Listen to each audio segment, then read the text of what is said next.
Hi guys, welcome back to episode 2 of Raven's Haven. Today's stories are old but gold, so stay tuned. These are stories that happened 2 years ago when my grandfather took me to Italy for the whole summer.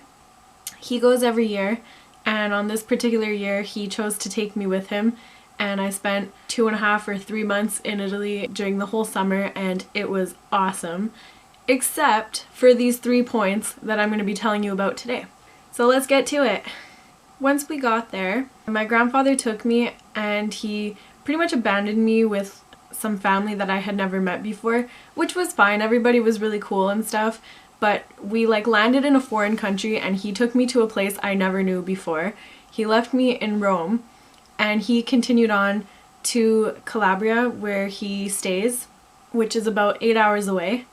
So he just went down there and left me in Rome, and okay, sure. I was staying with my aunt, uncle, and cousin, and I told my cousin there were 2 things I wanted to do.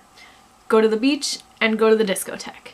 She said beach, okay. Discotheque, not gonna happen. And I was like, oh, okay. A few weeks after that, my cousin and I went down to Calabria to visit my grandfather for a little while. And we were supposed to be there for 2 weeks and then go back to Rome and go back to the campsite with her boyfriend and his family. Some of you guys were leaving questions and comments about my wall hanging over here. And to answer where I got it from, I bought it in Italy from a man from Senegal. When we got down south with my grandfather, we had taken a Greyhound bus, but it wasn't Greyhound, it was Frederico. And it took us 8 hours to get there, and we saw my grandfather, we stayed with him, and it was okay, except my grandfather was really overprotective. Literally all we were allowed to do was go to the beach and then come home for lunch and call it a day. And that was it. He wouldn't let us do anything else. I wanted to go to the discotheque and he got mad at me. He told me I was gonna kill him because I was putting stress on his heart, and he asked me why I'm so crazy to dance, and I was thoroughly offended by that, but whatever. So every day we're on the beach and they have a bunch of vendors pass by and they try to sell people sunglasses or beach toys, or one guy was selling these beautiful beach blanket sheet things with cool designs. And one day this guy was passing by and I told him, oh, I would like to buy something. So I go through his stack and I pull out this one, and my grandfather happened to be at the beach with us that day, and he was asking me oh, what are you doing? And I told him I want a blanket, so I'm gonna buy a blanket. And he goes, okay. And he tells my cousin to pick one out, and he tells me to pick one out for each of my brothers, and he would buy them for us, and that would be his little gift to us, whatever. So I thought, okay, that's really nice, cool. So we pick out the 4 blankets that we wanted, and he goes to put a price on it, and here I'm thinking okay, I was just gonna give it to him, but oh no. My grandfather cannot take it at face value, he has to bargain. So he asked the guy for less than half of what he wanted originally. I don't remember the numbers exactly, but I remember that what my grandfather offered was so ridiculous. He wanted to give him as close to nothing as possible, and I was okay, no, come on, this is not fair. And I think this guy really appreciated that, and this guy was showing up for work every single day on the beach. It was inevitable. I ended up seeing this guy every day after that, and he would come by and say hi to me, and he would try to talk to me a little bit. My Italian is mediocre at best, so communication was not too strong. Eventually one day he comes by and he asks me where I'm from, and I tell him Canada, and so he gets all excited and he starts speaking to me in French, and he says, oh, you're from Canada, so you speak French then? And I'm like, oh yeah, I do. So boom, communication was 10 times easier. So every day this guy would come by and he would talk to me a little bit. He would ask me maybe when he finished work we could go for drinks. And I was kind of I'm here with my family, I'm pretty busy with my family. I don't know if I would have time for that, whatever, but really, like, I was just going to the beach and eating lunch every day. Like, I had time, but you know, you get what I mean. So eventually he asked me, like, when are you leaving? So I told him what day we were leaving on, and I told him that we were going back to Rome after that. At this point, he tells me, like, oh, I live in Rome. The 2 weeks is up. My cousin goes back to Rome and then goes camping with her boyfriend and his family. I decided that I didn't really want to spend the last bit of my trip with my cousin's boyfriend's family because a lot more of our actual family was coming down to the village. The next day I'm at the beach and this guy passes by and he's like, I thought you were going back to Rome yesterday. And I told him, yeah, change of plans. Now I'm going back on this day. And this is probably where I went wrong.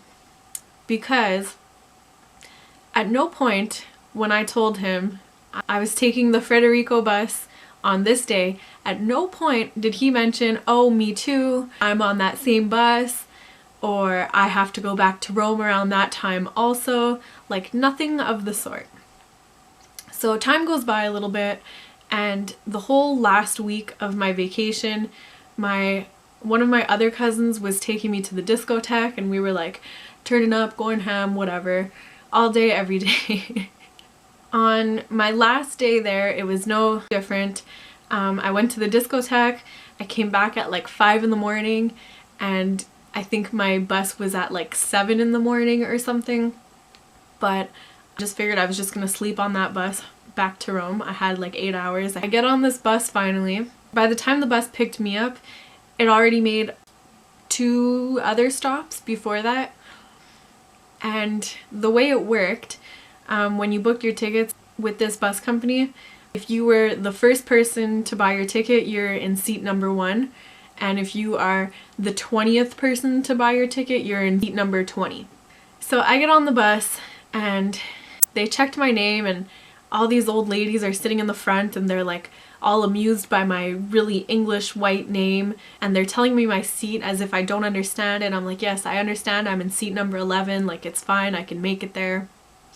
So I go to seat number 11, and who do I see behind in seat number 19 or so maybe? This guy from the beach. And I'm kind of like, like, what's going on here? So since I had seat number 11 and this guy had seat number 19, that let me know that he bought his ticket after I had, and probably after I told him I was leaving on this bus, you know? And again, let me just point out that he never said like, oh, me too, I'm gonna be on that bus. So I don't know if it was just a coincidence or I don't know. I'm not sure. So I sit down and this guy comes and sits in the seat next to me, and he's talking to me a little bit, and I'm like, oh my god, like, you are the last person I want to see right now. So a couple stops later, a woman came on the bus. She came up around my seat and she like looked at this guy and she looked at the number and she was like clearly confused, and the guy realized and he goes, oh, I'm sorry, is this your seat? I'm looking at her and I'm like trying to send her a signal that I really don't want to sit with this guy.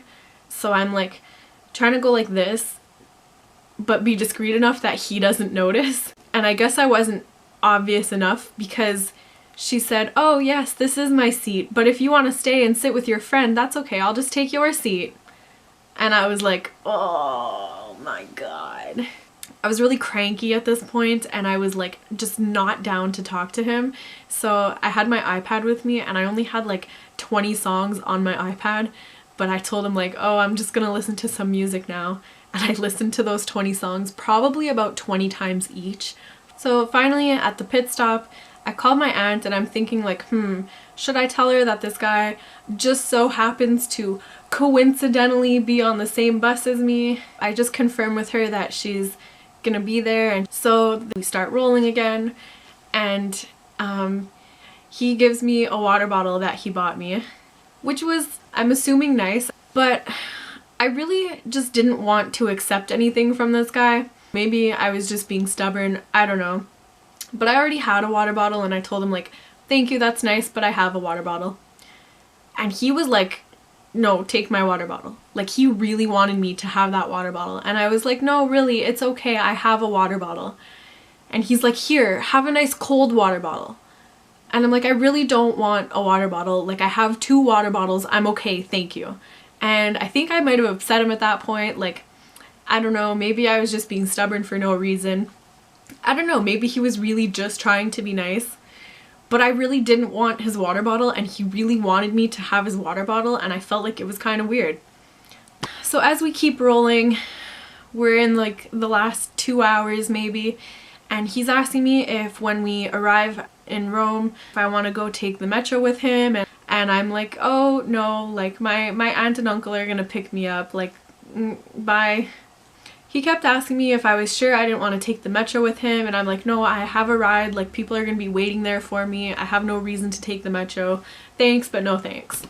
Finally we arrived, and this guy didn't even like say goodbye or anything. Like, as soon as that bus stopped, he was up and out of here. Like, he just bolted so fast and got his bags and left, and I was kind of like, huh, okay.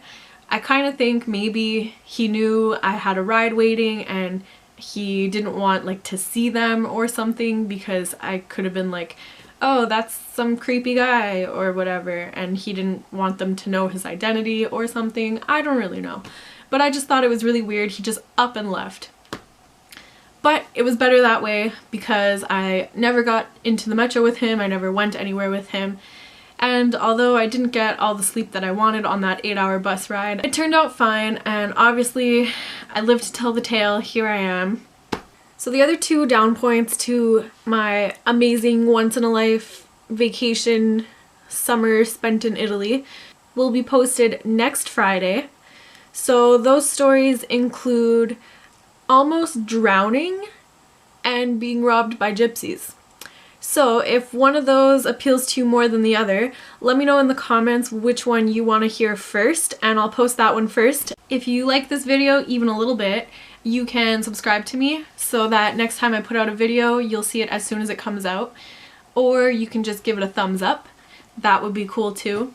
Or if for some reason you really hated this video, you can give me a thumbs down. But don't do that.